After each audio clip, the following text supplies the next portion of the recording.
Everyone, আশা করি তোমরা ঠাকুরের দয়ায় বেশ ভালো আছো। আমিও ঠাকুরের দয়ায় বেশ ভালো আছি।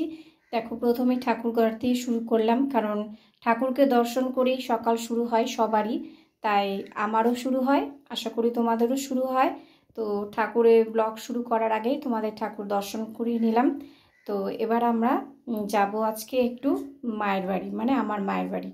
তো আমরা সবাই, আমি আর শ্রদ্ধা রেডি হয়ে নিয়েছি, তো তোমাদেরকে দেখাচ্ছি। আমার বাড়ি যাব, একটু রেডি হয়ে নিয়েছি আমি আর শ্রদ্ধা দুজনে মিলে। জয়গুরু বলে দাও। আর এখন বাইরে রোদ আছে, ওই জন্য আমি সানগ্লাস পরে নিয়েছি। আচ্ছা, শ্রদ্ধা সানগ্লাস পরে নিয়েছে। আমি আর শ্রদ্ধা যাব, দাদাভাই ডিউটিতে চলে গেছে, তো আবার আজকেই ফিরে চলে আসবো। তো মার বাড়িতে গিয়ে কি কি করছি তোমাদের সব কিছু শেয়ার করব, তোমরা প্লিজ সাথে থেকো।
বাড়িতে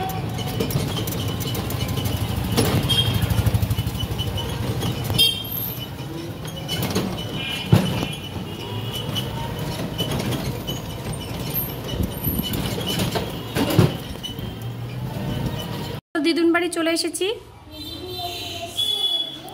আচ্ছা, সিঁড়িতে উঠছো, দেখি দেখি, দাঁড়াও দাঁড়াও দাঁড়াও। শ্রদ্ধা চলে এসছে, দিদুন বাড়িতে এসে ঠাকুর প্রণাম করছে। শ্রদ্ধা, তুমি চলে এসছো দিদুন বাড়িতে? দাঁড়াও দাঁড়াও, একটু দাঁড়াও, খুব আনন্দ হচ্ছে, কি বলবো। এই ঘরে যেকে আমাদের মার ঠাকুর ঘর, তোমরা সবাই দেখেছো আগেও, যারা যারা দেখোনি তারা আজকে দেখে নাও।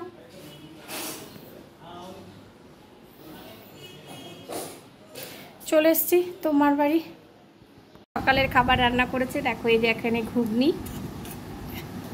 সেই ঘুগনি, আর এই দেখো ওখানে মিষ্টি দিয়েছে, রুটি দিয়েছে, সকালের খাবার, আর আমরা খাবো। তো তোমরা দেখো কেমন হয়েছে।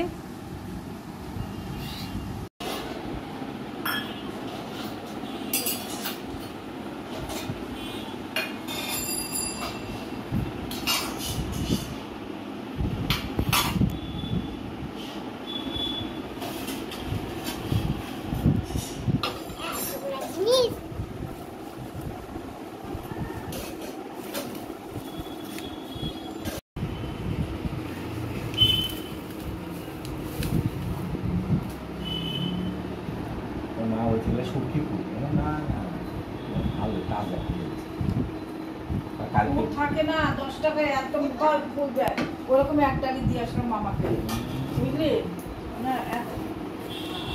ঠাকুরের জন্য দিলে কি ক্ষতি আছে?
দুপুরে মা অনেক কিছু রান্না করেছে, বলেছিলাম ভাত করতে, কিন্তু বাবার বলছে যে ফ্রায়েড রাইস করতে, তাই ফ্রায়েড রাইস হয়েছে। এই যে এখানে কাঁঠালের রসা হয়েছে, আলুটা একটু কমই দেওয়া হয়েছে। আর এই যে দেখো পাঁপড় ভাজা, আর এই যে এখানে মুগ ডাল করা হয়েছে আদা বাটা দিয়ে, আর এখানে স্যালাড। এই হচ্ছে আজকে আমাদের দুপুরে খাবার মেনু। তো তারপরে দেখো কি করি, খুব আনন্দে কাটাচ্ছি বাবার বাড়িতে। তো তোমরাও নিশ্চয়ই তাই করো, কারণ বাবার বাড়িতে গেলে সবারই একটা আনন্দ লাগে। আর আজকে আমার রান্না নেই, সকালে রান্না করেই এসেছি তোমার দাদাভাইয়ের জন্য, কিন্তু আমি আজকে খাচ্ছি এইগুলো, বেশ ভালো লাগছে। অবশ্যই দেখো, আমি আবার বেরিয়ে যাব একটু পরে, তো সাথে দেখো।